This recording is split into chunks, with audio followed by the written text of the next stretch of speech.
안녕하세요. 저는 지금 62살이고 토론토에서 20년째 살고 있는 교민입니다. 오늘 여러분께 들려드릴 이야기는 제가 평생 후회하고 있는 일입니다. 좋은 마음으로 시작한 일이 어떻게 이렇게 될 수 있었나 싶어서 밤마다 잠을 이루지 못하고 있어요. 제가 토론토에 온 것은 2004년이었습니다.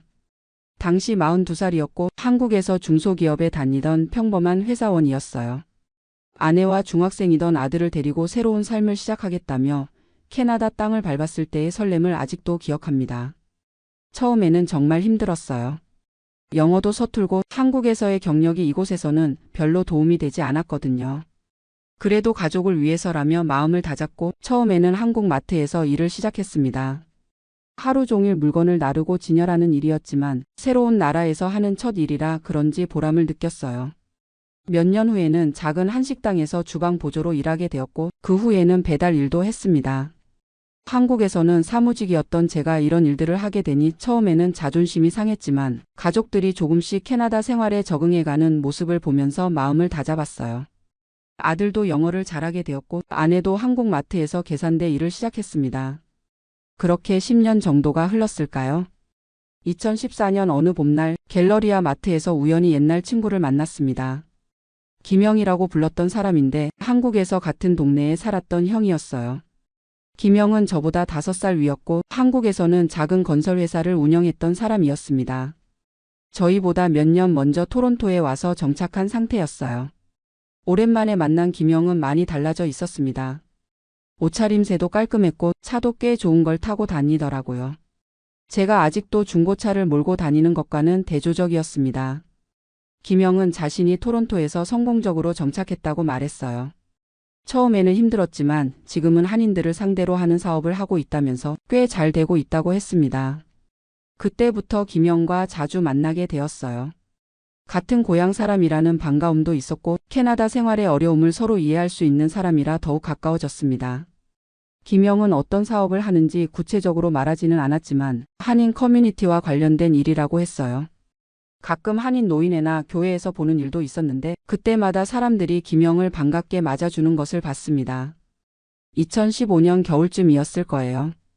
김영이 저에게 사업 이야기를 꺼냈습니다. 한인들을 위한 생활편의 서비스 회사를 운영하고 있는데 사업이 점점 커지고 있어서 투자자를 찾고 있다는 것이었어요. 구체적으로 어떤 사업인지 물어보니 한인들의 각종 서류 번역, 정부기관 업무 대행, 세무신고 도움, 그리고 한국 물품 수입 판매 등을 한다고 했습니다. 실제로 한인 커뮤니티에서는 이런 서비스가 필요하다는 것을 저도 잘 알고 있었어요. 영어가 서툰 교민들에게는 정말 필요한 일들이었거든요. 김영은 사업이 잘 되고 있지만 더 확장하려면 자금이 필요하다고 했어요. 그러면서 저에게도 투자를 제안했습니다. $10,000 정도만 투자하면 매월 일정한 수익을 보장하겠다고 했어요. 처음에는 망설였습니다. 저희 가족이 그동안 모은 돈이 그렇게 많지 않았거든요. 하지만 김영이 계속 설득했어요. 같은 고향 사람이니까 믿고 맡겨달라고 절대 손해보게 하지 않겠다고 했습니다. 결국 2016년 봄에 $10,000를 투자했어요. 그것도 저희가 그동안 모아둔 비상자금이었습니다. 아내는 처음에 반대했지만 김영이 워낙 확신에 찬 모습으로 설명해서 결국 동의했어요. 처음 몇 달 동안은 정말 좋았습니다. 김영이 약속한 대로 매월 수익금이 들어왔어요. 많은 돈은 아니었지만 월 $100 정도씩 꾸준히 받았습니다. 그러자 마음이 욕심이 생겼어요. 더 많이 투자하면 더 많은 수익을 얻을 수 있을 거라는 생각이 들었습니다. 김영도 사업이 더 잘 되고 있다면서 추가 투자를 권했어요. 2016년 말에 $5,000를 더 투자했습니다. 이때부터 매월 받는 돈이 $150로 늘었어요. 그 돈으로 아들 용돈도 주고 가끔 외식도 할 수 있었습니다. 아내도 이제는 김영의 사업을 믿기 시작했어요. 주변 한인들에게도 김영이 하는 일이 괜찮다고 말하곤 했습니다. 2017년에 들어서면서 김영의 사업은 더욱 번창하는 것 같았어요. 새로운 사무실도 얻었다고 했고 직원도 더 고용했다고 했습니다. 그러면서 더 큰 투자 기회가 있다고 제안했어요. 이번에는 한국에서 건강식품을 수입해서 파는 사업을 확장하고 싶다고 했습니다. 한인들뿐만 아니라 현지 캐나다인들에게도 판매할 계획이라고 했어요. 그런데 이 사업을 위해서는 더 많은 자금이 필요하다고 했습니다. 김영은 저에게 $20,000 투자를 제안했어요. 이전보다 훨씬 큰 돈이었지만 수익률도 더 높다고 했습니다. 월 300달러 정도는 받을 수 있을 거라고 했어요. 고민을 많이 했습니다. 2만 달러는 저희에게는 큰 돈이었거든요. 하지만 지금까지 김영이 약속을 잘 지켜왔고 실제로 매월 돈을 받고 있었기 때문에 신뢰가 생겼어요. 결국 2017년 여름에 2만 달러를 더 투자했습니다. 이때 투자한 돈은 아들 대학 등록금으로 모아두었던 돈이었어요. 아들이 토론토 대학교에 입학했는데 학비가 많이 들어서 모아둔 돈이었습니다. 김영은 아들 학비 걱정은 하지 말라고 했어요. 이 투자로 얻는 수익으로 학비를 충분히 댈 수 있을 거라고 했습니다. 처음 몇 달 동안은 정말 그랬어요. 매월 300달러씩 들어오니까 아들 학비 부담도 줄어들고 생활도 여유로워졌습니다. 김영의 판단이 옳았다는 생각이 들었어요. 그런데 2018년 초부터 조금씩 이상한 일들이 생기기 시작했습니다. 김영이 약속한 날짜에 돈을 주지 못하는 일이 생겼어요. 처음에는 며칠 늦는 정도였지만 점점 늦어지는 시간이 길어졌습니다. 김영에게 물어보면 일시적인 자금 사정 문제라고 했어요. 큰 계약이 성사되면 밀린 돈도 다 주고 앞으로는 더 많은 수익을 보장하겠다고 했습니다. 저도 사업이라는 게 항상 일정하지 않을 수 있다고 생각했어요. 김영을 믿고 조금 더 기다려보기로 했습니다. 하지만 상황은 점점 나빠졌어요. 2018년 중반부터는 아예 돈을 받지 못하는 달이 생겼습니다. 김영은 계속 변명만 했어요. 사업상 어려움이 있지만 곧 해결될 거라고 조금만 더 기다려 달라고 했습니다. 이때쯤 김영이 또 다른 제안을 했어요. 지금의 어려움을 극복하기 위해서는 더 많은 투자가 필요하다고 했습니다. 1만 달러만 더 투자하면 모든 문제가 해결되고 밀린 돈도 다 받을 수 있을 거라고 했어요. 처음에는 거절했습니다. 이미 받지 못한 돈이 많은데 더 투자할 수는 없다고 했어요. 하지만 김영이 계속 설득했습니다. 지금까지 투자한 돈을 모두 잃고 싶지 않다면 더 투자해야 한다고 했어요. 사업을 접으면 지금까지의 투자금은 모두 날아간다고 했습니다. 결국 2018년 가을에 1만 달러를 더 투자했어요. 이때는 정말 마지막이라고 다짐했습니다. 아내도 많이 걱정했지만 이미 투자한 돈을 생각하면 어쩔 수 없다고 생각했어요. 하지만 이 돈을 투자한 후에도 상황은 나아지지 않았습니다. 오히려 김영을 만나기가 더 어려워졌어요. 전화를 해도 받지 않거나 만나자고 하면 바쁘다는 핑계로 피했습니다. 2019년 봄쯤 되니까 김영의 정체가 조금씩 드러나기 시작했어요. 같은 한인 커뮤니티의 다른 분들도 김영에게 투자했다가 돈을 받지 못하고 있다는 이야기를 들었습니다. 알고 보니 김영은 저 말고도 여러 사람들에게서 돈을 받았던 거예요. 모두 비슷한 이야기를 듣고 투자했다가 피해를 본 사람들이었습니다. 그때서야 제가 얼마나 순진했는지 깨달았어요. 김영이 진짜 사업을 하고 있는 건지도 의심스러워졌습니다. 혹시 처음부터 사기를 치려고 계획한 건 아닌가 하는 생각이 들었어요. 한인 커뮤니티에서는 김영에 대한 이야기가 조금씩 퍼지기 시작했어요.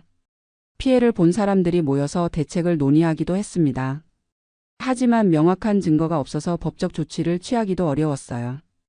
2019년 여름 김영이 갑자기 연락을 했습니다.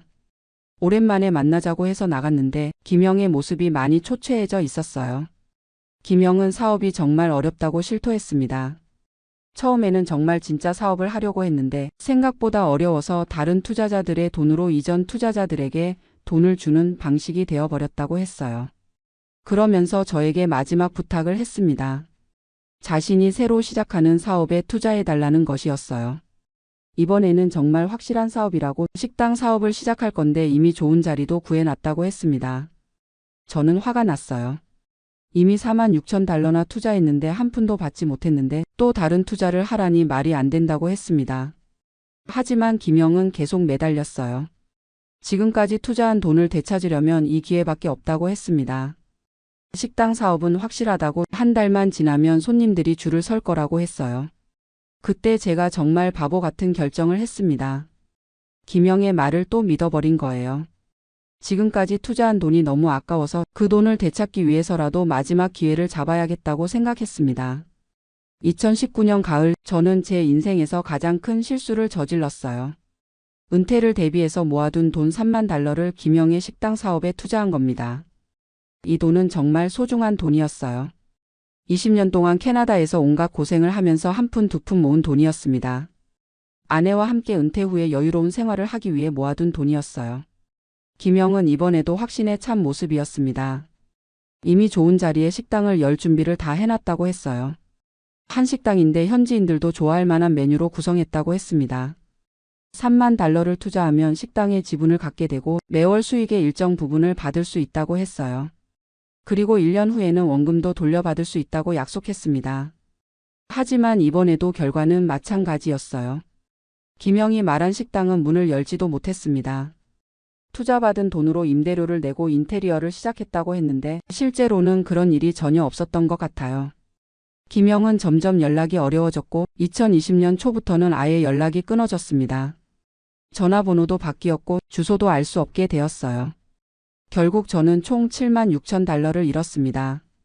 한국 돈으로 따지면 1억 원이 넘는 큰 돈이었어요. 20년 동안 캐나다에서 모은 돈의 대부분이었습니다. 그 후로 몇 년이 지났지만 김영의 소식은 들리지 않고 있어요. 같이 피해를 본 다른 분들과 함께 경찰에도 신고했지만 명확한 증거가 부족해서 수사가 제대로 진행되지 않았습니다. 지금 생각해보면 제가 너무 순진했어요. 같은 고향 사람이라는 것만으로 너무 쉽게 믿었습니다. 투자라는 것에 대한 지식도 부족했고 욕심도 너무 컸던 것 같아요. 가장 후회되는 것은 마지막 3만 달러 투자입니다. 그 돈은 정말 건드리면 안 되는 돈이었어요. 은퇴 후 생활비로 아껴둔 돈이었는데 그것마저 날려버린 거죠. 지금 저는 62살이 되었지만 아직도 일을 해야 합니다. 원래 계획으로는 올해쯤 은퇴를 하려고 했는데 그럴 수 없게 되었어요. 모아둔 돈이 없으니까 계속 일을 해야 하는 상황입니다. 아내도 많이 속상해해요. 처음에는 투자를 반대했는데 제가 계속 설득해서 동의했거든요. 지금은 아무 말도 하지 않지만 그 마음이 어떨지 너무 잘 알아요. 아들은 다행히 장학금을 받아서 대학을 졸업했어요. 지금은 토론토에서 직장을 다니고 있습니다. 하지만 저희 상황을 알고는 많이 미안해해요. 부모가 고생하는 모습을 보는 게 힘들다고 합니다. 요즘은 한인 커뮤니티에서 만나는 사람들의 시선이 부담스러워요. 김영에게 속았다는 이야기가 다 알려져서 사람들이 저를 보는 눈이 다른 것 같아요. 동정의 시선일 수도 있고 바보 같다는 시선일 수도 있어요. 특히 같이 피해를 본 다른 분들을 만날 때가 가장 힘들어요. 서로 상처받은 사람들이라 위로가 되기도 하지만 동시에 우리의 어리석음을 확인하는 시간이기도 해요. 지금도 가끔 김영이 연락을 해올까 기대하기도 해요. 혹시 정말 어려운 일이 있었던 건 아닐까, 언젠가는 돈을 돌려줄 수도 있지 않을까 하는 헛된 희망을 갖기도 합니다. 하지만 현실적으로 그런 일은 일어나지 않을 거라는 걸 알아요. 김영은 아마 다른 곳으로 가서 또 다른 사람들을 속이고 있을지도 모르겠어요. 이런 일을 겪고 나니까 사람을 믿는다는 게 참 어려워졌어요. 특히 돈과 관련된 일에서는 더욱 그래요. 아무리 가까운 사람이라도 쉽게 믿으면 안 된다는 걸 뼈저리게 느꼈습니다. 요즘 한인 커뮤니티에서 투자 관련 이야기가 나오면 저는 항상 조심하라고 말해요. 아무리 좋은 조건이라도 아무리 믿을 만한 사람이라고 해도 함부로 돈을 맡기면 안 된다고 합니다. 특히 제 또래의 교민분들에게는 더욱 강조해요. 우리가 이 나이에 돈을 잃으면 다시 벌기가 어렵다고, 은퇴 자금만큼은 절대 건드리면 안 된다고 말합니다. 지금 저는 작은 한인 마트에서 계산대 일을 하고 있어요. 62살의 나이에 하기에는 힘든 일이지만 생활을 위해서는 어쩔 수 없어요. 원래는 이 나이에 손주들과 시간을 보내며 여유롭게 살고 싶었는데 그런 꿈은 접어야 할 것 같아요. 아내도 청소 일을 시작했어요. 원래는 은퇴를 생각하고 있었는데 저희 상황 때문에 다시 일을 시작한 거죠. 60이 다 되어서 새로운 일을 배우느라 많이 힘들어해요. 이런 상황이 되고 나니까 저 자신이 너무 한심스러워요. 20년 동안 성실하게 살아온 것들이 한순간에 무너져 버렸거든요. 그것도 제 어리석은 판단 때문에 말이에요. 가끔 혼자 있을 때 눈물이 나기도 해요. 아내와 아들에게 미안한 마음이 너무 커서요. 제가 욕심을 부리지 않았다면, 김영의 말을 믿지 않았다면 지금쯤 어떻게 살고 있을까 하는 생각이 들어요. 하지만 이제 와서 후회한들 무슨 소용이 있겠어요. 이미 일어난 일이고 앞으로 어떻게 살아갈 것인가를 생각해야죠. 다행히 건강은 아직 괜찮아서 일을 할 수 있어요. 몇 년 더 일을 하면서 다시 조금씩 모아볼 생각입니다. 늦었지만 이제라도 올바른 방법으로 은퇴 준비를 해야죠. 아들이 가끔 도움을 주겠다고 하는데 아직 젊은 아이가 부모 뒷바라지를 할 순 없잖아요. 아들도 자기 앞날을 준비해야 하는데 부모 때문에 부담을 가져서는 안 된다고 생각해요. 지금 제가 할 수 있는 일은 성실하게 일하면서 다시 시작하는 것뿐이에요. 비록 늦었지만 포기하지 않고 노력하면 조금이라도 나아질 거라고 생각합니다. 그리고 저와 같은 실수를 하는 사람들이 더 이상 생기지 않았으면 좋겠어요. 특히 저처럼 순진한 교민분들이 사기를 당하지 않았으면 합니다. 투자라는 것은 정말 신중하게 해야 하는 일이에요. 아무리 좋은 조건이라도, 아무리 믿을 만한 사람이라고 해도 충분히 알아보고 검증한 후에 결정해야 합니다. 그리고 절대로 생활비나 은퇴 자금까지 투자해서는 안 돼요. 잃어도 괜찮은 돈으로만 투자해야 한다는 기본 원칙을 지켜야 합니다. 저는 이 원칙을 지키지 않아서 이런 큰 손실을 입었어요. 여러분은 저와 같은 실수를 하지 마시기 바랍니다. 요즘 한인 커뮤니티에서는 여러 가지 투자 이야기들이 돌아다녀요. 가상화폐 투자라든지 부동산 투자, 주식 투자 등등 말이에요. 그 중에는 정말 좋은 기회도 있을 수 있겠지만 저처럼 사기를 당할 위험도 항상 있다는 걸 잊으면 안 돼요. 특히 우리 나이대의 교민들은 더욱 조심해야 해요. 영어가 서툴다 보니까 정보를 제대로 확인하기 어렵고 같은 한국 사람이라는 이유로 쉽게 믿는 경향이 있거든요. 저도 그랬어요. 김영희 같은 고향 사람이고 먼저 정착한 선배라는 생각에 너무 쉽게 믿었습니다. 그 사람의 사업이 정말 제대로 된 건지, 재정 상태는 어떤지, 다른 투자자들은 정말 수익을 얻고 있는지 제대로 확인하지 않았어요. 지금 생각해보면 처음부터 이상한 점들이 있었어요. 김영희 구체적으로 어떤 사업을 하는지 명확하게 설명하지 않았거든요. 사무실이 어디에 있는지도 정확히 알려주지 않았고 사업자 등록이나 관련 서류도 보여주지 않았어요. 하지만 그때는 그런 것들이 중요하다고 생각하지 못했어요. 믿을 만한 사람이니까 괜찮을 거라고 생각했죠. 정말 어리석은 생각이었어요. 요즘 아내와 이야기할 때 가장 후회되는 건 소통 부족이에요. 투자 결정을 할 때 아내와 충분히 상의하지 않았거든요. 특히 마지막에 은퇴자금 3만 달러를 투자할 때는 거의 독단적으로 결정했어요. 아내가 반대하는 걸 알고 있었지만 제가 너무 확신에 차서 밀어붙였어요. 지금까지 투자한 돈을 생각하면 어쩔 수 없다고 이번이 마지막 기회라고 설득했죠. 지금 와서 보니까 아내가 옳았어요. 여자들이 이런 일에 더 신중한 것 같아요. 저는 너무 성급하고 욕심이 많았던 것 같습니다. 앞으로는 어떤 결정을 내릴 때도 아내와 충분히 상의할 거예요. 특히 돈과 관련된 일에서는 더욱 그래야겠죠. 혼자 판단하면 감정에 휩쓸려서 잘못된 결정을 내릴 수 있거든요. 아들에게도 이런 이야기를 해줬어요. 아직 젊지만 언젠가는 투자를 할 기회가 있을 텐데 그때는 저처럼 실수하지 말라고 했습니다.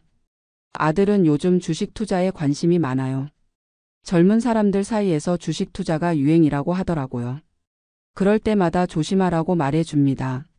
주식 투자 자체가 나쁜 건 아니지만 제대로 공부하고 이해한 후에 해야 한다고 했어요.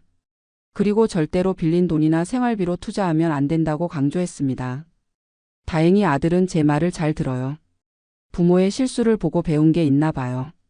투자를 하더라도 아주 소액으로만 하겠다고 약속했어요. 요즘 제가 일하는 한인 마트에서도 가끔 투자 이야기가 나와요. 손님들끼리 이런저런 투자 정보를 주고받는 걸 들어요. 그럴 때마다 마음이 불편해져요. 혹시 그분들도 저처럼 사기를 당하는 건 아닐까 걱정이 되거든요. 가끔은 조심하라고 말해주고 싶지만 제가 나서서 말하기도 좀 어색해요. 하지만 정말 친해진 분들에게는 제 경험을 이야기해줘요. 이런 일도 있다는 걸 알려주고 싶어서요. 다들 놀라시면서 조심하겠다고 말씀해주세요. 한인 커뮤니티는 좁아서 소문이 빨리 퍼져요. 김영 이야기도 지금은 많은 분들이 알고 계세요. 비슷한 피해를 당한 분들도 몇 분 더 있다는 걸 알게 되었어요. 그분들과 가끔 만나서 이야기를 나누기도 해요. 서로의 상황을 이해할 수 있는 유일한 사람들이거든요. 함께 모여서 대책을 논의하기도 했지만 현실적으로 할 수 있는 게 별로 없어요. 경찰 수사도 제대로 진행되지 않고 있고 김영의 행방도 묘연한 상태예요. 변호사와 상담도 받아봤지만 승소 가능성이 낮다고 하더라고요. 그래서 이제는 그냥 포기하기로 했어요. 돈을 되찾는 것보다는 앞으로 어떻게 살아갈 것인가에 집중하려고 합니다. 요즘은 일하면서도 새로운 것들을 배우고 있어요. 한인 마트에서 일하다 보니까 장사하는 법도 조금씩 알게 되고 손님들과 이야기하면서 사회 돌아가는 이야기도 많이 들어요.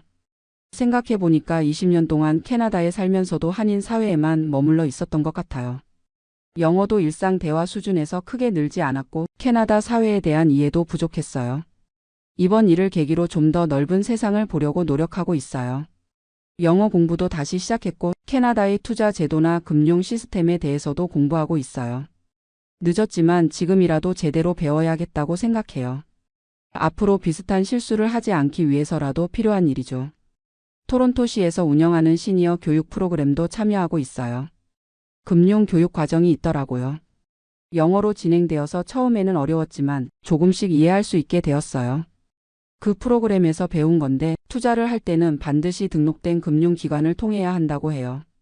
그리고 투자 상품에 대한 자세한 설명서를 받아보고 위험도를 충분히 이해한 후에 결정해야 한다고 했어요. 김영의 경우는 이런 기본적인 절차가 전혀 없었어요. 그냥 말로만 설명하고 돈을 받았거든요. 지금 생각해보면 처음부터 정식 투자가 아니었던 거죠. 캐나다에는 투자자를 보호하는 여러 제도가 있다는 것도 알게 되었어요. 정식 금융기관을 통한 투자라면 어느 정도 보호를 받을 수 있대요. 하지만 개인 간의 거래는 보호받기 어렵다고 하더라고요. 이런 정보들을 진작 알았다면 이런 일이 일어나지 않았을 텐데 정말 무지했던 제 자신이 원망스러워요. 하지만 이제라도 배우는 게 어디예요. 나머지 인생이라도 제대로 살아야죠. 요즘은 작은 목표들을 세우고 있어요. 일단 3년 후까지 일을 해서 $50,000 정도 모으는 게 첫 번째 목표예요. 그 돈으로 정식 은퇴 계좌에 투자할 계획입니다. 캐나다에는 RRSP라는 은퇴 저축 제도가 있는데 세금 혜택도 받을 수 있고 안전하다고 해요. 수익률은 높지 않겠지만 안전한 게 가장 중요하죠. 두 번째 목표는 영어를 좀 더 늘리는 거예요. 지금 수준으로는 캐나다 사회의 정보를 제대로 얻기 어려워요. 영어를 잘하면 더 많은 기회도 있을 거고 사기를 당할 위험도 줄어들 거라고 생각해요. 세 번째 목표는 건강 관리예요. 이 나이에 다시 일을 시작하려니까 체력이 많이 부족해요. 규칙적인 운동을 해서 건강을 유지해야겠어요. 건강해야 오래 일할 수 있고 의료비도 절약할 수 있거든요. 아내도 저와 비슷한 계획을 세우고 있어요. 처음에는 많이 우울해했는데 요즘은 오히려 더 적극적으로 임하고 있어요. 새로운 도전이라고 생각하자고 하더라고요. 아내의 이런 모습을 보면서 정말 미안하면서도 고마워요. 제 잘못으로 이런 상황이 되었는데 원망하지 않고 함께 노력해주는 아내가 있어서 힘이 나요. 가끔 아내와 이야기할 때 만약 김영을 만나지 않았다면 어떻게 살고 있을까 하는 상상을 해봐요. 아마 지금쯤 은퇴 준비를 마치고 여유로운 생활을 하고 있을 거예요. 손주가 생기면 돌봐주면서 행복한 할아버지, 할머니가 되어 있었을 수도 있고 한국도 가끔 여행하면서 즐겁게 지내고 있었을지도 몰라요. 하지만 이미 일어난 일이니까 후회해봐야 소용없어요. 지금 상황에서 최선을 다하는 수밖에 없죠. 다행히 아들이 잘 성장해서 보람을 느껴요. 토론토 대학교를 졸업하고 좋은 직장에 다니고 있어요. 영어도 완전히 네이티브 수준이고 캐나다 사회에 잘 적응했어요. 아들을 보면서 저희가 캐나다에 온 것이 완전히 잘못된 선택은 아니었다는 생각이 들어요. 비록 제가 큰 실수를 했지만 아들의 미래를 위해서는 좋은 결정이었던 것 같아요. 아들도 부모의 어려운 상황을 이해하고 열심히 살아가고 있어요. 얼마 전에는 여자친구도 소개해줬는데 좋은 사람인 것 같아요. 언젠가 결혼해서 행복한 가정을 꾸렸으면 좋겠어요. 저는 이제 62살이지만 아직 할 일이 많이 남아 있어요. 아들의 결혼도 도와줘야 하고 손주가 생기면 돌봐주고 싶어요. 그러려면 건강하게 오래 살아야겠죠. 김영 때문에 힘든 시간을 보내고 있지만 이것도 인생의 한 과정이라고 생각하려고 해요. 늦었지만 새로운 것을 배우고 있고 더 현명해지고 있어요. 혹시 이야기를 듣고 계신 분들 중에 비슷한 상황에 있는 분이 있다면 너무 자책하지 마시기 바라요. 실수는 누구나 할 수 있는 거니까요. 중요한 건 그 실수에서 배우고 다시 일어서는 거예요. 포기하지 않고 꾸준히 노력하면 분명히 나아질 거라고 믿어요. 그리고 혹시 투자를 고민하고 계신 분들이 있다면 제 이야기를 꼭 기억해 주세요. 아무리 좋은 조건이라도 아무리 믿을 만한 사람이라고 해도 충분히 검증하고 신중하게 결정하시기 바라요. 특히 은퇴 자금만큼은 절대로 위험한 투자에 사용하지 마세요. 그 돈은 정말 소중한 돈이에요. 한번 잃으면 다시 벌기 어려운 돈입니다. 저처럼 어리석은 실수를 하는 분들이 더 이상 생기지 않기를 바라면서 오늘 이 이야기를 마치겠습니다. 감사합니다. 안녕하세요.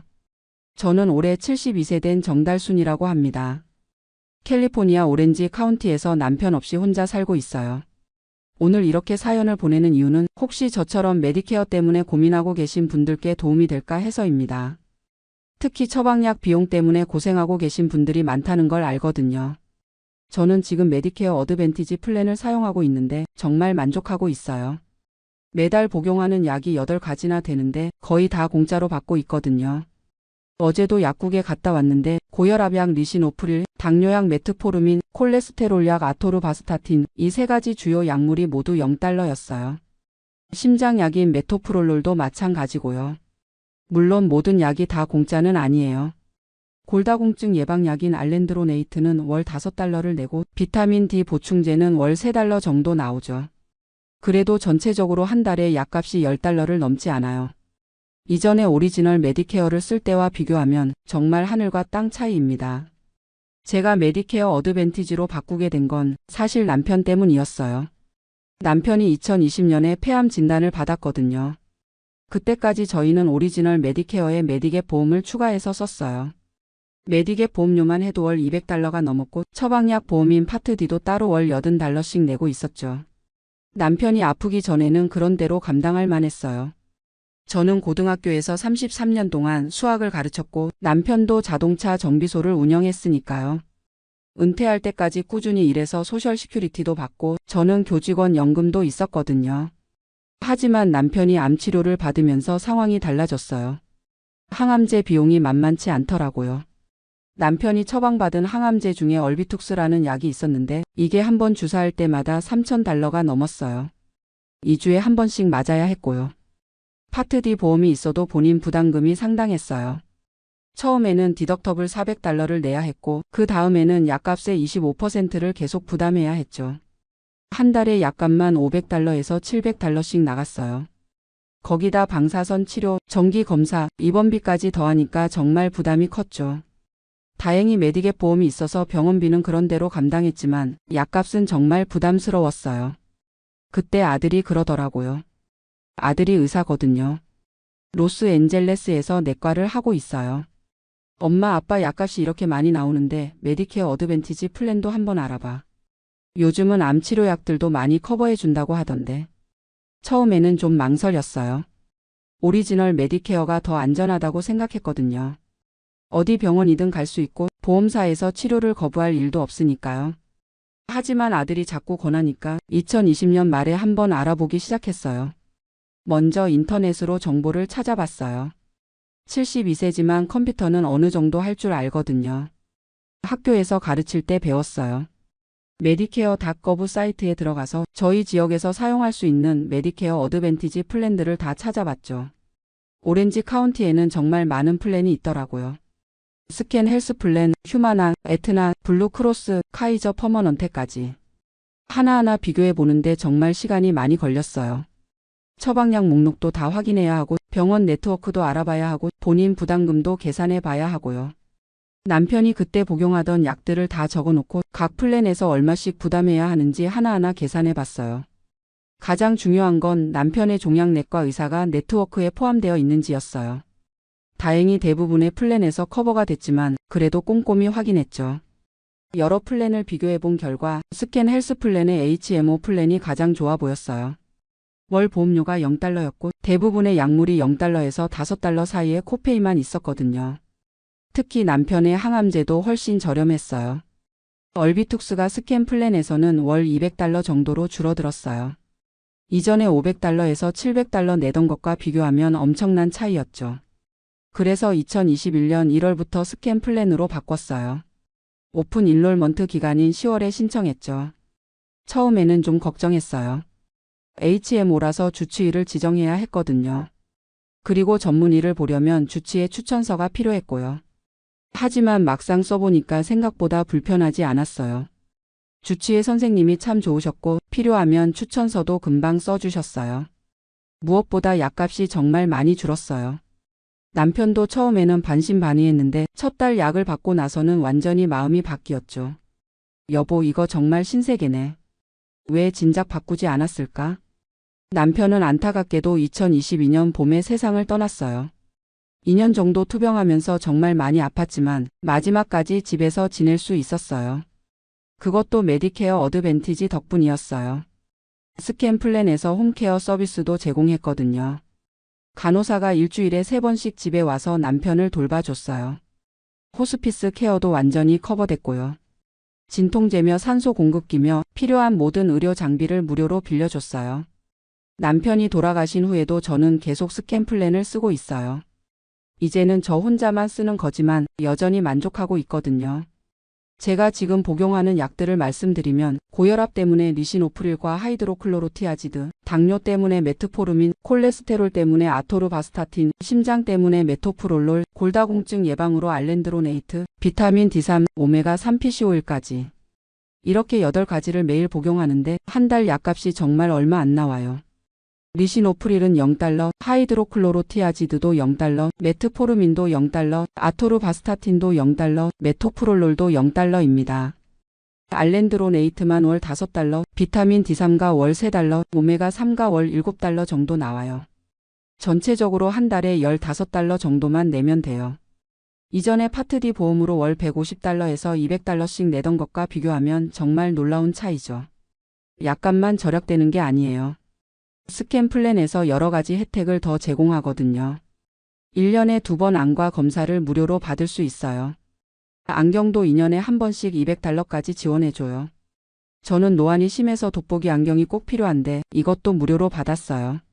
치과 검진과 스케일링도 1년에 2번 무료예요. 간단한 충치 치료는 50달러만 내면 되고요. 이전에는 치과 검진만 해도 200달러씩 나왔는데 정말 부담이 많이 줄었어요. 피트니스 센터 이용권도 있어요. 원패스라는 건데 집 근처 여러 체육관을 무료로 이용할 수 있어요. 요가 클래스도 들을 수 있고 수영장도 쓸 수 있어요. 저는 일주일에 3번 정도 요가를 하러 가요. 혼자 집에 있으면 우울해지기 쉬운데 운동하러 나가면 기분도 좋아지고 건강도 유지할 수 있어서 정말 좋아요. 침술 치료도 받을 수 있어요.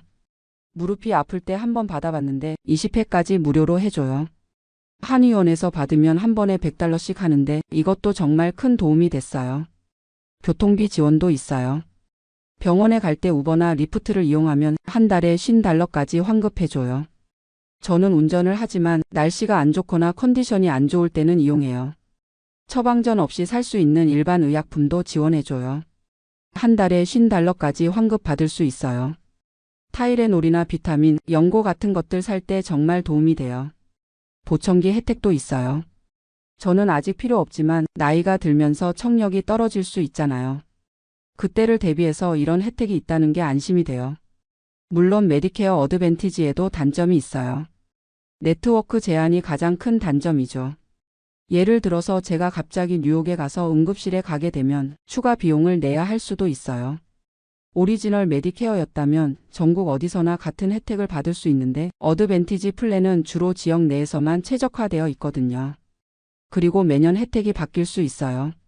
보험사에서 플랜을 수정하면 처방약 목록이 바뀌거나 본인 부담금이 늘어날 수도 있죠. 그래서 매년 10월 오픈 인롤먼트 기간에는 꼭 플랜을 다시 검토해 봐야 해요. 올해도 스캔에서 새로운 플랜 정보를 보내왔는데 다행히 제가 쓰는 약들은 계속 같은 혜택을 받을 수 있더라고요. 또 하나 주의할 점은 의사를 바꾸기가 좀 어렵다는 거예요.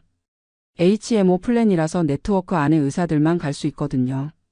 만약에 제가 정말 유명한 암센터 같은 데서 치료받고 싶다면 추가 비용을 내야 할 수도 있어요. 하지만 저에게는 장점이 단점보다 훨씬 커요. 특히 약값 절약이 정말 크거든요. 친구들과 얘기해보면 아직도 오리지널 메디케어의 메디갭 보험을 쓰는 분들이 많아요. 그분들은 한 달에 약값만 200달러에서 300달러씩 내고 계세요. 저희 교회 권사님 중에 박 권사님이라는 분이 계신데 당뇨약과 혈압약만 해도 월 250달러씩 나온다고 하세요. 제가 스캔 플랜 얘기를 해드렸더니 올해 10월에 바꿔보겠다고 하시더라고요. 물론 모든 분에게 메디케어 어드밴티지가 좋은 건 아니에요. 이미 오리지널 메디케어에 익숙하시고 경제적으로 여유가 있으신 분들은 그냥 메디갭 보험을 쓰시는 게 나을 수도 있어요. 하지만 저처럼 매달 복용하는 약이 많고 의료비 절약이 중요한 분들에게는 정말 좋은 선택이라고 생각해요. 특히 요즘 같이 물가가 오르는 시기에는 더욱 그래요. 슈퍼마켓 가서 장 보는 것도 예전보다 훨씬 비싸졌는데 약값까지 부담되면 정말 힘들잖아요. 제가 메디케어 어드밴티지로 바꾸면서 느낀 건 정보가 정말 중요하다는 거예요. 처음에는 복잡해 보이고 어려워 보였지만 차근차근 알아보니까 충분히 이해할 수 있었어요.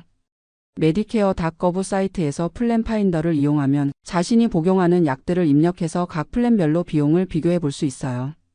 정말 유용한 도구예요. 그리고 매년 9월쯤 되면 각 보험사에서 정보 세션을 열어요. 도서관이나 시니어 센터에서 설명회를 하거든요. 저도 몇 번 참석해 봤는데 궁금한 점들을 직접 물어볼 수 있어서 좋았어요. SHIP라는 프로그램도 있어요. 스테이트 헬스 인슈런스 ASSISTANC 프로그램 nem의 줄임말인데 무료로 메디케어 상담을 해주는 자원봉사자들이 있어요.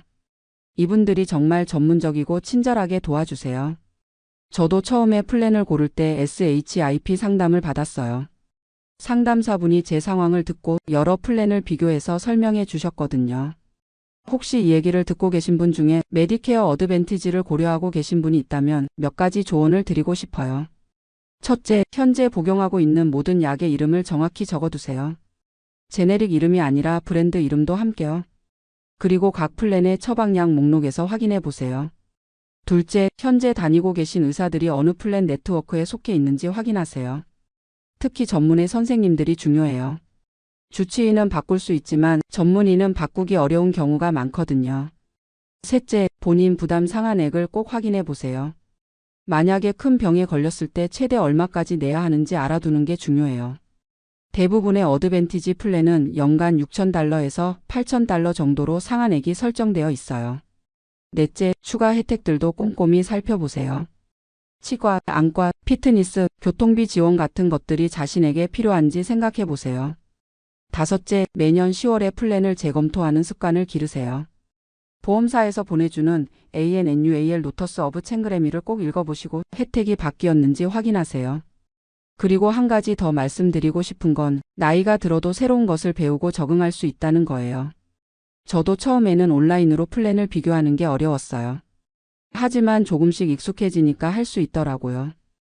요즘 보험사들도 시니어들을 위해서 전화 상담을 많이 제공해요. 스캔에서도 한국어 상담이 가능한 직원이 있어요. 복잡한 건 전화로 문의하면 친절하게 설명해줘요. 지금 저는 정말 만족하면서 지내고 있어요. 남편 없이 혼자 사는 게 가끔 외롭긴 하지만 건강관리만큼은 정말 잘하고 있다고 생각해요. 스캔 플랜 덕분에 약과 걱정 없이 치료받을 수 있고 정기 검진도 부담 없이 받을 수 있어요. 요가도 하고 수영도 하면서 건강을 유지하고 있고요. 얼마 전에는 딸이 와서 그러더라고요. 딸은 간호사인데 시애틀에서 일하고 있어요. 엄마, 요즘 정말 건강해 보이세요. 약도 잘 드시고 운동도 하시고 메디케어 어드밴티지로 바꾼 게 정말 잘한 것 같아요. 저도 그렇게 생각해요. 만약에 남편이 살아 계셨다면 여보, 우리가 정말 좋은 선택을 했네라고 하셨을 것 같아요. 물론 모든 분에게 메디케어 어드밴티지가 정답은 아니에요. 각자의 상황이 다르고 필요한 것도 다르니까요. 하지만 저처럼 처방약을 많이 복용하시는 분, 의료비 절약이 중요한 분, 추가 혜택을 원하시는 분들에게는 정말 좋은 선택이라고 말씀드리고 싶어요. 중요한 건 충분히 알아보고 신중하게 결정하는 거예요. 그리고 매년 상황을 재검토해서 자신에게 가장 좋은 플랜을 선택하는 거고요.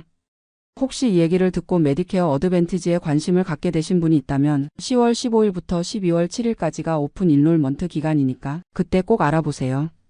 그리고 SHIP 상담도 받아보시고 보험사 정보 세션도 참석해 보세요. 궁금한 건 뭐든지 물어보시고 충분히 비교해 본 다음에 결정하시기 바라요. 저는 72세에 메디케어 어드밴티지로 바꿨지만 정말 후회하지 않아요. 오히려 더 일찍 바꿨으면 좋았을 거라는 생각이 들어요. 지금도 매달 약국에 갈 때마다 $0입니다 라는 말을 들으면 정말 고맙고 신기해요. 이런 혜택을 받을 수 있다는 게 참 감사하죠. 앞으로도 건강관리 잘 하면서 스캔 플랜의 혜택을 최대한 활용해서 살아갈 생각이에요. 요가도 계속하고 정기 검진도 빠지지 않고 받고 필요한 약도 부담 없이 복용하면서요. 혹시 비슷한 고민을 하고 계신 분들께 조금이라도 도움이 되셨기를 바라요. 메디케어는 복잡해 보이지만 차근차근 알아보면 충분히 이해할 수 있어요. 그리고 나이가 들어도 새로운 것에 도전하는 걸 두려워하지 마세요. 저도 처음에는 온라인으로 플랜을 비교하는 게 어려웠지만 천천히 배우니까 할 수 있더라고요. 지금은 스마트폰으로 스캔 앱도 깔아서 써요. 의사 예약도 앱으로 하고 약국에서 약 준비됐다는 알림도 받고요. 처음에는 딸이 도와줬는데 이제는 혼자서도 잘해요. 요즘 젊은 분들은 이런 게 당연하겠지만 저희 세대에게는 정말 신세계예요. 병원 가기 전에 미리 체크인도 할 수 있고 검사 결과도 앱으로 바로 확인할 수 있어요. 얼마 전에 혈액 검사를 받았는데 당뇨 수치가 많이 좋아졌더라고요. 헤모글로빈 A1C가 6.8에서 6.2로 떨어졌어요. 의사 선생님이 정말 잘 관리하고 있다고 칭찬해 주셨어요. 이것도 스캔 플랜 덕분이라고 생각해요. 약가 걱정 없이 꾸준히 복용할 수 있으니까 혈당 관리가 훨씬 쉬워졌거든요. 이전에는 약값이 부담돼서 가끔 하루 걸러 먹기도 했는데 지금은 그런 걱정이 전혀 없어요. 그리고 스캔에서 제공하는 건강교육 프로그램도 정말 좋아요. 당뇨 관리 클래스에 참석했는데 영양사가 와서 식단 관리법을 알려줬어요. 어떤 음식을 먹으면 좋은지, 혈당을 올리지 않는 간식은 뭔지 그런 것들을 구체적으로 배웠죠. 한국 음식 위주로 식단을 짜는 법도 알려줬어요. 현미밥에 나물 반찬, 생선구이, 된장국 같은 전통적인 한식이 당뇨에 좋다고 하더라고요. 김치는 나트륨 때문에 조금씩 먹으라고 했지만요. 운동 클래스도 있어요. 시니어들을 위한 특별한 운동 프로그램인데 의자에 앉아서 할 수 있는 운동들을 가르쳐줘요. 무릎이 안 좋은 분들도 할 수 있는 스트레칭이나 근력 운동 같은 것들이요. 저는 요가를 더 좋아하지만 비 오는 날에는 집에서 이런 운동을 해요. 유튜브에서도 시니어 운동 영상을 찾아서 따라하고요. 건강관리가 이렇게 체계적으로 되니까 정말 몸이 좋아진 걸 느껴요. 혈압도 안정됐고 체중도 5파운드 정도 줄었어요. 무엇보다 정신적으로 안정감이 생겼어요. 이전에는 약값이나 의료비 때문에 항상 걱정이 있었거든요. 혹시 큰 병에 걸리면 어떻게 하나, 약값이 계속 오르면 어떻게 하나, 그런 걱정들이요. 지금은 그런 걱정이 많이 줄었어요. 연간 본인 부담 상한액이 정해져 있으니까 아무리 병원비가 많이 나와도 일정 한도를 넘지 않을 거라는 안심이 있어요. 실제로 작년에 대장 내시경을 받을 때도 검사비가 전혀 안 나왔어요. 예방검진이라서 완전히 무료였거든요. 오리지널 메디케어였어도 무료였겠지만 어드밴티지 플랜에서는 교통비까지 지원해줘서 더 좋았어요. 또 한 가지 좋은 점은 케어 코디네이션이에요. 여러 과 의사들이 서로 연락을 주고받으면서 제 건강 상태를 종합적으로 관리해줘요. 예를 들어서 심장내과에서 새로운 약을 처방하면 주치의한테도 알려주고 약물 상호작용은 없는지 확인해줘요. 내분비 내과에서 당뇨약을 조절할 때도 마찬가지고요. 이전에는 각 과마다 따로 가서 어떤 약을 먹고 있는지 일일이 설명해야 했는데 지금은 전자의료기록으로 다 연결되어 있어서 편해요. 물론 가끔 불편한 점도 있어요. 응급실에 가고 싶을 때 네트워크 병원을 찾아가야 한다는 점이나 전문의 예약이 조금 오래 걸린다는 점 같은 거요. 하지만 이런 단점들보다는 장점이 훨씬 많다고 생각해요. 특히 제 나이에는 예방적 건강관리가 가장 중요한데 스캔 플랜이 그런 부분을 정말 잘 지원해줘요. 정기검진 스케줄도 미리 짜주고 필요한 예방접종도 알려주고 건강교육 자료도 계속 보내줘요. 한국어 자료도 있어서 이해하기 쉬워요. 당뇨 관리 가이드나 고혈압 예방법 같은 건 한국어로 된 팸플릿을 받았거든요. 그리고 스캔에서 주기적으로 건강 설문조사를 해요. 어떤 증상이 있는지, 약은 잘 복용하고 있는지, 도움이 필요한 건 없는지 물어봐요. 설문조사 결과에 따라서 추가 서비스를 제안하기도 해요. 작년에 가을에 좀 우울하다고 답했더니 상담 서비스를 안내해 주더라고요. 남편을 잃은 슬픔 때문에 힘들었는데 그런 것까지 신경 써주니까 정말 고마웠어요. 지금 돌이켜보면 메디케어 어드밴티지로 바꾼 건 제 인생의 가장 좋은 결정 중 하나예요. 경제적으로도 도움이 되고 건강관리도 더 체계적으로 할 수 있게 됐어요. 특히 처방약 비용 절약은 정말 크죠. 이전에 월 $200씩 내던 약값이 $15로 줄어들었으니까 1년에 $2,000 이상 절약하는 셈이에요. 그 돈으로 다른 것들을 할 수 있게 됐어요. 손주들 용돈도 더 주고 가끔 외식도 하고 여행도 갈 수 있게 됐죠. 작년 가을에는 아들이 사는 로스앤젤레스에 일주일 동안 놀러 갔었어요. 손주들과 디즈니랜드도 가고 맛있는 한국 음식도 먹고 정말 즐거운 시간을 보냈어요. 예전 같았으면 약가 걱정 때문에 그런 여행은 꿈도 못 꿨을 거예요. 하지만 지금은 의료비 부담이 줄어서 생활에 여유가 생겼어요. 물론 큰 부자는 아니에요. 교직원 연금과 소셜 시큐리티로 생활하는 평범한 시니어죠. 하지만 메디케어 어드밴티지 덕분에 훨씬 안정적이고 여유로운 노후를 보내고 있어요. 친구들에게도 자주 추천해요. 특히 약을 많이 복용하는 친구들한테는 꼭 알아보라고 해요. 물론 모든 분에게 다 좋은 건 아니지만 적어도 한 번은 비교해 볼 가치가 있다고 생각해요. 교회에서 시니어 모임을 할 때도 가끔 메디케어 얘기가 나오면 제 경험을 나눠요. 처음에는 다들 반신반의하는데 구체적인 숫자로 설명해 주면 놀라워해요. 달순이가 약값을 월 15달러만 낸다고? 나는 지금 300달러씩 내고 있는데. 그럴 때마다 정보의 중요성을 느껴요. 같은 나이 비슷한 상황인데도 정보를 알고 모르는 것에 따라 이렇게 차이가 나는구나 싶어서요. 그래서 오늘 이렇게 사연을 보내게 된 거예요. 혹시 저처럼 약값 때문에 고생하고 계신 분들이나 메디케어 선택으로 고민하고 계신 분들께 도움이 되었으면 좋겠어서요. 마지막으로 한 가지 더 말씀드리고 싶은 건 건강은 정말 소중하다는 거예요. 남편을 간병하면서 절실히 깨달았어요. 건강할 때 미리미리 관리하는 게 얼마나 중요한지요. 메디케어 어드밴티지든 오리지널 메디케어든 자신에게 맞는 플랜을 선택해서 꾸준히 건강 관리하시기 바라요. 그리고 약값 때문에 치료를 포기하거나 연기하지는 마세요. 저는 앞으로도 건강관리 잘 하면서 하루하루 감사한 마음으로 살아갈 거예요. 스캔 플랜의 모든 혜택을 잘 활용해서 더 건강하고 행복한 노후를 보내고 싶어요. 혹시 이 얘기를 듣고 메디케어 어드밴티지에 관심을 갖게 되신 분이 있다면 충분히 알아보시고 신중하게 결정하세요.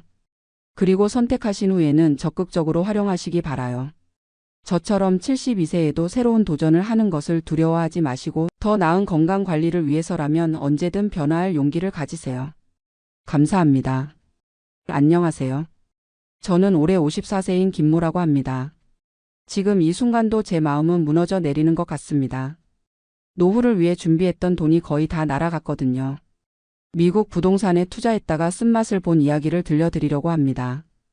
혹시 저와 같은 실수를 하실 분들이 계시다면 제 이야기를 듣고 신중하게 판단하셨으면 좋겠습니다. 정말로 뼈아픈 경험이었거든요. 몇 년 전까지만 해도 저는 나름 성공한 사업가라고 생각했습니다. 서울 강남구에서 작은 물류회사를 운영하고 있었거든요. 직원이 15명 정도 되는 그런 회사였는데 25년 동안 정말 열심히 해서 제법 안정적인 수익을 올리고 있었어요. 회사 매출이 연간 50억 정도 되었고 순이익도 3억에서 5억 정도는 꾸준히 나왔습니다. 아내는 초등학교 교사였고 두 아이는 이미 대학을 졸업해서 각자 직장을 다니고 있었어요. 강남구 대치동에 40평 아파트도 있었고 회사 사무실 건물도 제가 소유하고 있었으니까 자산으로 치면 15억 정도는 되었던 것 같습니다. 그런데 50대 중반이 되니까 문득 불안해지더라고요. 물류업계 경쟁이 갈수록 치열해지고 젊은 사람들이 운영하는 회사들이 하나 둘씩 생기면서 저희 같은 전통적인 방식으로는 한계가 보이기 시작했어요. 게다가 제가 이제 55살이니까 10년 후면 은퇴를 생각해야 하는 나이잖아요. 그때까지 회사를 계속 운영할 수 있을지도 미지수였고 설령 팔더라도 얼마나 받을 수 있을지 확신이 없었습니다. 아내와 이런저런 이야기를 하다 보니 노후 자금이 부족할 것 같다는 결론이 나왔어요. 국민연금이랑 퇴직연금 합쳐봐야 월 200만 원 정도밖에 안 되고 아내 교직원 연금까지 합쳐도 월 500만 원 정도였거든요. 지금까지 생활 수준을 생각하면 턱없이 부족한 금액이었어요. 자식들에게 짐이 되고 싶지도 않았고요. 그래서 투자를 생각하게 됐습니다. 주식은 이미 몇 년 전부터 하고 있었는데 수익이 그리 크지 않았어요. 부동산도 생각해봤지만 한국 부동산은 이미 너무 많이 올랐다는 생각이 들었고 정부 규제도 워낙 심해서 추가 투자하기가 어려웠거든요. 그런데 어느 날 아는 선배 사장님이 저를 불러서 이런 말씀을 하시더라고요. 요즘 미국 부동산이 괜찮다던데 너도 한번 알아보는 게 어때? 그분은 몇 년 전부터 미국 부동산에 투자하고 있었는데 수익률이 꽤 좋다고 하시더라고요. 한국보다 임대료도 높고 세금 혜택도 있고 무엇보다 달러 자산을 보유할 수 있어서 환율 리스크도 해지할 수 있다고 했습니다. 처음에는 반신반의했어요. 외국 부동산이라니 말만 들어도 복잡할 것 같았거든요. 게다가 영어도 못하는데 어떻게 하나 싶었고요. 하지만 선배 사장님이 소개해 주신 부동산 컨설팅 회사에 가서 설명을 들어보니 생각보다 어렵지 않다고 하더라고요. 한국에서 모든 걸 처리할 수 있고 현지 관리까지 다 해준다고 했습니다. 그 회사는 강남역 근처에 있는 제법 큰 회사였어요. 직원도 20명이 넘었고 사무실도 깔끔하게 잘 되어 있었습니다. 담당자는 30대 중반 정도 되는 여자분이었는데 미국에서 부동산 공부를 했다고 하더라고요. 미국 부동산은 한국과 다르게 실질적인 수익을 낼 수 있습니다. 한국은 시세 차익에만 의존하지만 미국은 임대 수익만으로도 연 8%에서 12%까지 가능해요. 그러면서 여러 가지 자료를 보여주더라고요. 텍사스 댈러스 지역의 단독주택들이었는데 가격도 한국에 비하면 상당히 저렴했어요. 예를 들어서 30만 달러짜리 집을 사면 월 임대료가 2,500달러에서 3,000달러 정도 나온다는 거였어요. 연간으로 치면 3만 달러에서 3만 6천 달러니까 투자금 대비 10%에서 12% 수익률이 나오는 셈이었습니다. 한국 부동산 임대 수익률이 2%에서 3% 정도인 걸 생각하면 정말 매력적으로 보였어요. 게다가 미국은 감가상각이라는 게 있어서 세금 혜택도 상당합니다. 한국에서 받으시는 임대소득에 대한 세금 부담도 줄일 수 있어요. 담당자 설명을 들어보니 미국 부동산 소유자는 건물 가격의 일정 부분을 매년 감가상각으로 처리할 수 있고 이것이 소득공제 효과를 낸다고 하더라고요. 무엇보다 제일 매력적이었던 건 달러 자산을 보유할 수 있다는 점이었어요. 원달러 환율이 계속 오를 것 같았거든요. 실제로 그때가 달러당 1,200원 정도였는데 지금은 1,400원을 넘나들고 있으니까 환율만으로도 15% 이상 수익이 난 셈이죠. 첫 번째 상담을 받고 나서 정말 고민을 많이 했어요. 아내하고도 밤늦게까지 이야기했고 인터넷으로도 이것저것 찾아봤습니다. 그런데 찾아보니까 정말로 미국 부동산에 투자하는 한국 사람들이 많더라고요. 특히 제가 투자를 생각했던 텍사스 지역은 한국 투자자들이 선호하는 지역 중 하나였어요.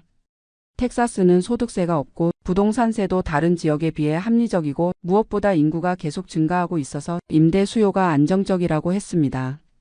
며칠 더 고민한 끝에 일단 작은 금액부터 시작해 보기로 했어요. 처음에는 5억 원 정도 투자하기로 했습니다. 회사 여유자금 일부와 제 개인 자금을 합친 금액이었어요. 송금 절차가 생각보다 복잡했지만 컨설팅 회사에서 도와주니까 어렵지 않게 처리됐습니다. 외국환 거래법상 개인이 연간 송금할 수 있는 한도가 있다고 해서 아내 명의로도 일부 송금했어요. 드디어 첫 번째 매물을 구입했습니다. 댈러스 근교에 있는 3침실 2욕실 단독주택이었어요. 가격은 35만 달러였고 한국 돈으로 치면 4억 2천만 원 정도였습니다. 집은 2010년에 지어진 비교적 새 집이었고 좋은 학군에 있어서 임대 수요가 많다고 했어요. 실제로 구입하자마자 바로 세입자가 들어왔습니다. 월 임대료가 2,800달러였어요. 관리비랑 세금, 보험료 빼고 나면 순 임대 수익이 월 2,200달러 정도 나왔습니다. 연간으로 치면 26,400달러니까 투자 금액 대비 7.5% 정도의 수익률이었어요. 한국 기준으로 보면 정말 높은 수익률이었죠. 게다가 달러로 받는 임대료라서 환율 상승까지 고려하면 실질 수익률은 더 높았습니다. 첫 6개월이 정말 좋았어요. 매달 정확히 2,200달러씩 들어왔고 세입자도 성실한 가정이었습니다. 관리회사에서 보내주는 보고서를 보면 임대료도 제때 내고 집도 깨끗하게 잘 관리하고 있다고 했어요. 그래서 자신감이 생겼습니다. 이 정도면 괜찮겠다 싶어서 추가 투자를 결정했어요. 두 번째로는 좀 더 큰 집을 샀습니다. 4침실 3욕실짜리 단독주택이었는데 가격이 45만 달러였어요. 이 집은 월 임대료가 3,500달러였습니다. 두 번째 집도 첫 번째처럼 순조롭게 진행됐어요.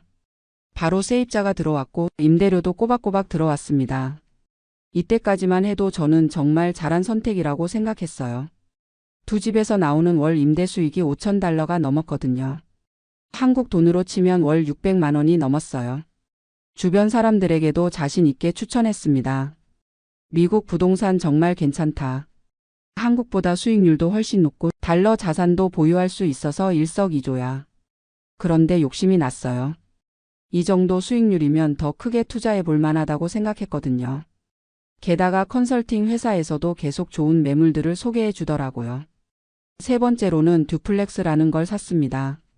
한 건물에 두 가구가 들어가는 형태였는데 각각 임대를 줄 수 있어서 수익성이 더 좋다고 했어요. 가격은 60만 달러였고 두 세대에서 나오는 임대료가 월 5,000달러였습니다. 이때부터 레버리지를 사용하기 시작했어요. 미국에서 모기지 대출을 받아서 투자 규모를 늘리는 방법이었습니다. 외국인도 일정 조건을 충족하면 대출이 가능하다고 해서 다운 페이먼트 30%만 내고 나머지는 대출을 받았어요. 이렇게 해서 총 5채의 집을 소유하게 됐습니다. 총 투자 금액이 15억 원 정도 됐고 월 임대 수익이 12,000달러를 넘어섰어요. 한국 돈으로 치면 월 1,500만 원이 넘었습니다. 그때가 제 인생에서 가장 자신만만했던 시기였던 것 같아요. 노후 걱정은 완전히 사라졌고 친구들 만나면 자랑을 하고 다녔어요. 나는 이제 월 1,500만 원씩 들어온다. 한국 집 팔고 미국으로 이주할 생각도 하고 있어. 그런데 문제가 시작된 건 투자를 시작한 지 2년째 되던 해부터였어요. 먼저 금리가 오르기 시작했습니다. 미국 연방준비제도가 기준금리를 계속 올리면서 모기지 금리도 덩달아 올랐어요. 제가 대출 받을 때는 4% 정도였는데 새로 대출 받는 사람들은 7%를 넘어서더라고요. 금리가 오르니까 집 사려는 사람들이 줄어들었고 자연히 부동산 시장이 둔화되기 시작했습니다. 더 큰 문제는 세입자들이 하나둘씩 이사를 나가기 시작한 거였어요. 첫 번째로 듀플렉스에서 한 가구가 나갔는데 새 세입자를 구하는데 3개월이나 걸렸어요. 그 기간 동안은 임대 수익이 절반으로 줄어들었습니다. 관리회사에서는 임대료를 조금 낮춰야 한다고 하더라고요. 주변에 신축 아파트들이 많이 생기면서 경쟁이 치열해졌다는 거였어요.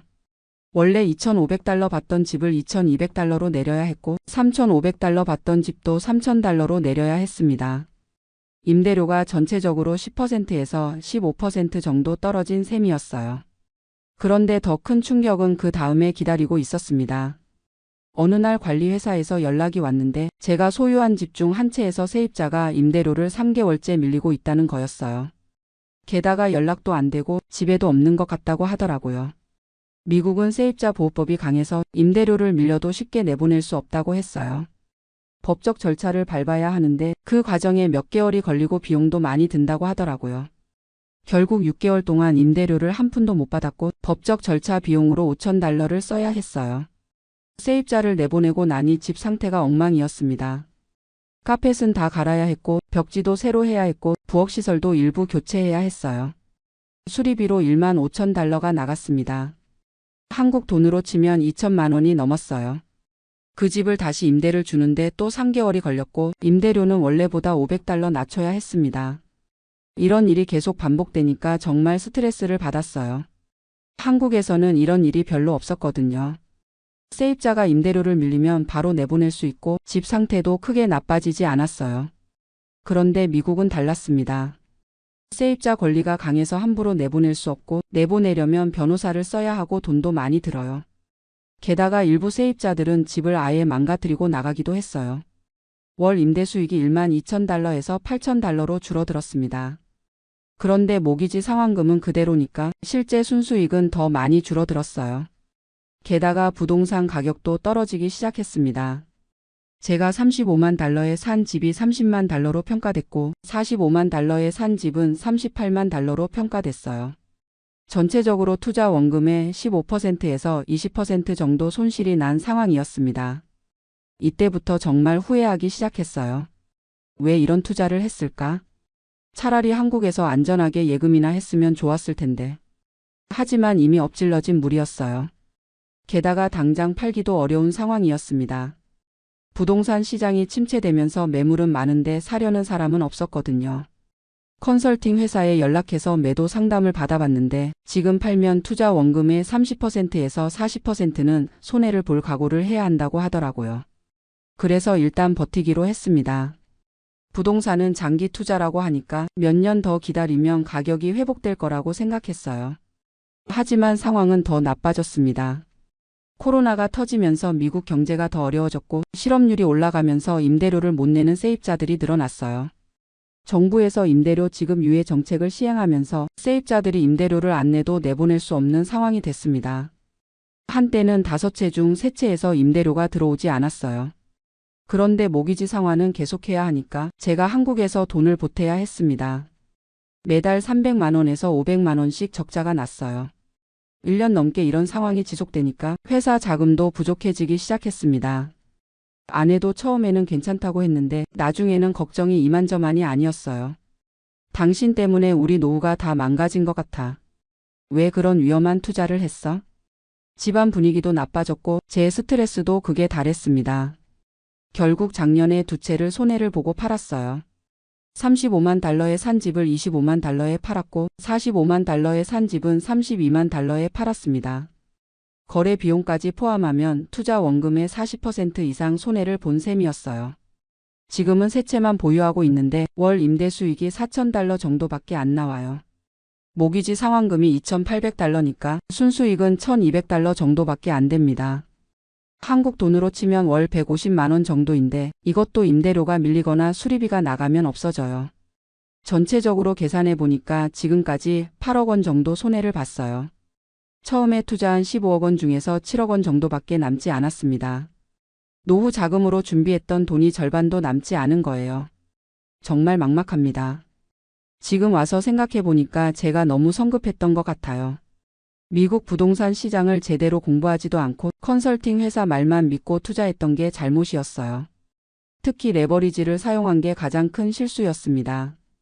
대출을 받아서 투자 규모를 늘렸지만 시장이 나빠지니까 오히려 손실이 더 커졌어요. 그리고 미국과 한국의 임대차 문화가 다르다는 걸 간과했어요. 한국에서는 세입자가 보증금을 내고 들어오지만 미국은 그런 시스템이 없어서 위험이 더 크더라고요. 무엇보다 원거리 투자의 한계를 실감했습니다. 한국에서 관리하려니까 제대로 파악하기가 어려웠어요. 관리회사를 믿고 맡겼지만 그들도 완벽하지 않았고 수수료도 만만치 않았어요. 지금은 남은 세 채도 팔 생각입니다. 더 손해를 보기 전에 정리하고 싶어요. 차라리 한국에서 안전한 투자를 하는 게 낫겠다고 생각해요. 이 이야기를 들려드리는 이유는 저와 같은 실수를 하는 분들이 없으셨으면 해서입니다. 해외 부동산 투자가 나쁘다는 게 아니라 충분히 공부하고 신중하게 접근하셔야 한다는 말씀을 드리고 싶어요.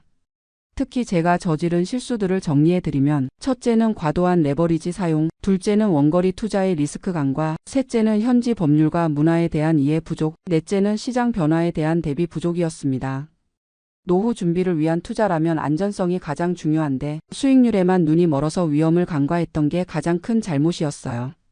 지금도 후회하고 있지만 앞으로 남은 인생을 위해서라도 더 신중하게 투자하려고 합니다. 여러분도 제 경험을 참고하셔서 현명한 선택을 하시기 바랍니다. 안녕하세요. 62살 김성민이라고 합니다. 벌써 이런 사연을 쓰게 될 줄 몰랐어요. 지금 제가 처한 상황을 말씀드리면 작년에 401K에서 돈을 인출했다가 올해 초 세금 고지서를 받고 완전히 멘붕이 왔어요. 제가 생각했던 것보다 세금이 거의 3배나 더 나왔거든요. 2만 달러 정도 추가로 내야 하는 상황이에요. 어떻게 이런 일이 생겼는지 처음부터 차근차근 말씀드릴게요. 저는 1990년에 28살의 나이로 미국에 왔어요. 당시 한국 경제가 워낙 어려웠고 미국에서 전자공학을 전공한 형이 먼저 와 있어서 저도 따라오게 됐죠. 처음엔 정말 힘들었어요. 영어도 서툴고 미국 문화도 모르겠고 그래도 뭐든 열심히 해야겠다는 마음으로 버텨왔어요. 처음 몇 년은 작은 회사들을 전전했어요. 한인 업체에서 일하기도 하고 작은 제조업체에서 기술자로 일하기도 했고요. 그러다가 1995년에 지금 회사인 중견 전자부품 회사에 들어가게 됐어요. 거기서 27년을 일했죠. 회사에 들어간 지 몇 년 후부터 401K에 가입했어요. 처음엔 솔직히 뭔지도 잘 몰랐어요. 그냥 회사에서 매칭해 준다니까 월급의 3% 정도 넣기 시작했죠.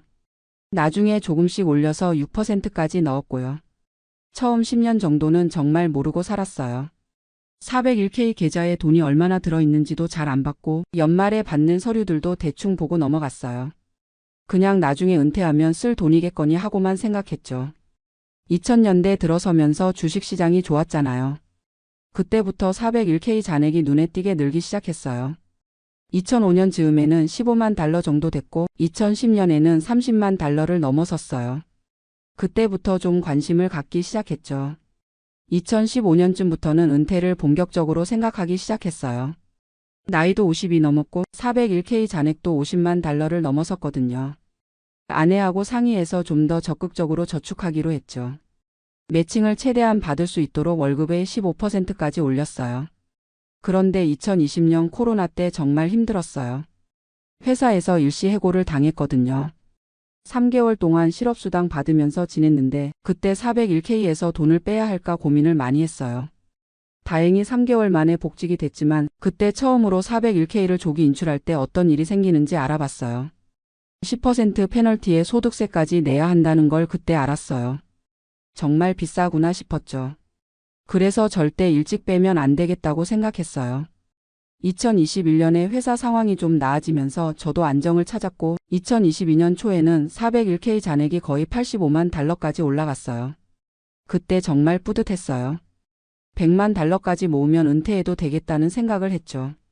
그런데 2022년 하반기부터 주식시장이 안 좋아지기 시작했잖아요. 401K 잔액이 점점 줄어들기 시작했어요. 85만 달러에서 70만 달러로 또 60만 달러까지 떨어졌어요. 정말 마음이 아팠죠. 그러다가 작년 2024년 초에 회사에서 조기퇴직 패키지를 제시했어요. 62살이면 받을 수 있다고 하더라고요. 나이도 나이고 계속 회사 다니기도 좀 힘들어지고 있었거든요. 무엇보다 401K 잔액이 더 떨어질까봐 걱정이 됐어요. 아내하고 상의해서 조기퇴직을 받기로 결정했어요. 그때 401K 잔액이 약 62만 달러 정도 됐어요.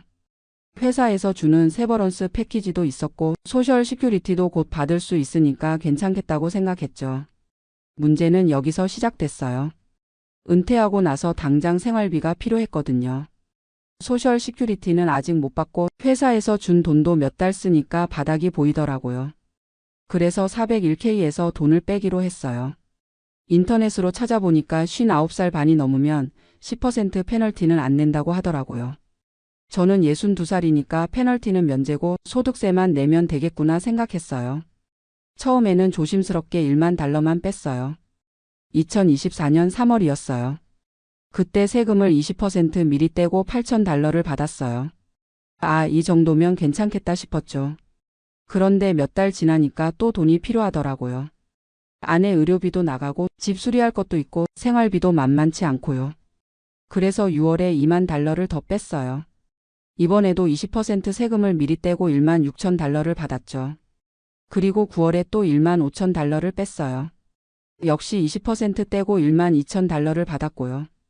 작년 한 해 동안 총 4만 5천 달러를 401K에서 인출했어요. 미리 뗀 세금이 9천 달러였고 실제로 받은 돈은 3만 6천 달러였죠. 그때까지는 별 문제 없다고 생각했어요. 세금도 미리 냈으니까 추가로 낼 게 별로 없을 거라고 생각했거든요. 그런데 올해 1월 말에 1099에서 하품을 받고 깜짝 놀랐어요. 총 4만 5천 달러가 소득으로 신고돼 있더라고요. 처음에는 뭔가 잘못됐나 싶었는데 알아보니까 맞는 거였어요. 텍스 프리페어러한테 가서 세금 계산을 해봤는데 정말 충격적이었어요. 4만 5천 달러가 다 소득으로 추가되면서 제 텍스 브래킷이 확 올라간 거예요. 원래 저희 부부 소득이 연 8만 달러 정도였거든요. 아내가 파트타임으로 일해서 2만 달러 정도 벌고 제가 퇴직 전까지 벌었던 게 6만 달러 정도였어요. 거기에 401K 인출 4만 5천 달러가 더해지니까 총소득이 12만 5천 달러가 된 거죠. 원래 12% 텍스 브래킷에 있었는데 갑자기 22% 브래킷으로 올라가 버린 거예요. 게다가 401K에서 뺀 돈 전체가 22%로 계산되니까 4만 5천 달러에 22%면 거의 1만 달러예요. 미리 낸 세금 9천 달러를 빼면 추가로 거의 2만 달러를 더 내야 하는 상황이 된 거죠. 텍스 프리페어러가 설명해 주는데 정말 어이없었어요. 20% 미리 떼는 건 그냥 추정치일 뿐이고 실제 세금은 제 전체 소득에 따라 계산된다는 거예요. 만약에 제가 4만 5천 달러를 한 번에 빼지 말고 몇 년에 걸쳐서 조금씩 뺐다면 텍스 브래킷을 안 올려도 됐을 텐데 한 해에 몰아서 빼는 바람에 이런 일이 생긴 거죠. 정말 바보 같았어요. 인터넷으로 대충 찾아보고 결정한 게 화근이었어요. 텍스 어드바이저한테 미리 상의했으면 이런 일은 안 생겼을 텐데요. 더 화나는 건 이제 와서 돌이킬 수가 없다는 거예요. 이미 인출한 건 취소할 수도 없고 세금은 반드시 내야 하고요. 2만 달러라는 돈이 저희한테는 정말 큰 돈이에요. 작년에 생활비로 쓰려고 뺀 돈인데 결국 세금으로 다 나가버리는 셈이죠. 아내하고 정말 많이 싸웠어요. 아내는 처음부터 401K 돈 빼는 걸 반대했거든요. 조금 더 참고 다른 방법을 찾아보자고 했는데 제가 괜찮다 계산해 봤는데 별로 세금 안 나온다고 했었어요. 정말 후회막급이죠. 지금 어떻게 해야 할지 모르겠어요. 2만 달러를 마련해야 하는데 손에 현금은 별로 없고 401k에서 또 빼자니 같은 문제가 반복될 것 같고요. 다행히 아들이 도와주겠다고 해서 1만 달러는 빌려서 해결할 예정이에요. 나머지 1만 달러는 IRS하고 페이먼트 플랜을 세워야 할 것 같아요. 정말 창피해요. 30년 넘게 미국에서 살면서 이런 기본적인 것도 모르고 있었다니요. 다른 분들은 저 같은 실수하지 마세요. 401k에서 돈 빼기 전에 반드시 텍스 어드바이저하고 상의하세요. 특히 한 해에 많은 금액을 빼면 텍스 브래킷이 올라간다는 걸 꼭 염두에 두시고요. 저는 이제 앞으로 401k 인출을 정말 조심스럽게 계획하려고 해요. 아예 스프레드시트 만들어서 연도별로 얼마씩 빼야 할지 계산해 보고 있어요. 올해는 소득이 없으니까 좀 더 여유롭게 빼도 될 것 같은데 그래도 미리 텍스 어드바이저하고 상의부터 하려고요. 소셜 시큐리티도 올해부터 받을 수 있게 됐는데 이것도 세금 계산에 영향을 준다고 하더라고요. 정말 복잡해요. 젊은 분들께도 말씀드리고 싶은 게 401k 저축할 때부터 나중에 인출할 때 세금을 어떻게 낼지도 계획을 세워두세요. 저처럼 나중에 당황하지 마시고요. 특히 로스 401k라는 것도 있다던데 그건 미리 세금을 내고 저축하는 거라서 나중에 인출할 때 세금을 안 낸다고 하더라고요. 저도 그때 알았으면 좀 더 나눠서 저축했을 텐데요. 아무튼 지금은 이 상황을 어떻게든 해결해야겠어요. IRS하고 페이먼트 플랜 세우는 것도 처음 해보는 거라 걱정이에요. 이자도 붙는다고 하고 페널티도 있을 수 있다고 하고요. 정말 인생이 한순간에 잘못된 판단으로 이렇게 꼬일 수 있구나 싶어요. 그래도 아직 늦지 않았다고 생각하고 앞으로는 더 신중하게 계획을 세워보려고 해요. 여러분도 은퇴 계획 세우실 때 꼭 전문가하고 상의하시기 바라요. 인터넷 정보만 믿고 결정하다가는 저처럼 큰 낭패를 볼 수 있어요. 특히 401k 인출할 때는 정말 조심하세요. 한 해에 너무 많이 빼면 텍스 브래킷이 확 올라가서 예상보다 훨씬 많은 세금을 낼 수 있어요. 제가 이런 경험을 했으니까 다른 분들은 같은 실수 안 하셨으면 좋겠어요. 정말 아픈 경험이었지만 이것도 하나의 교훈으로 받아들이고 앞으로 더 잘해보려고 해요. 장문의 사연 읽어주셔서 감사합니다.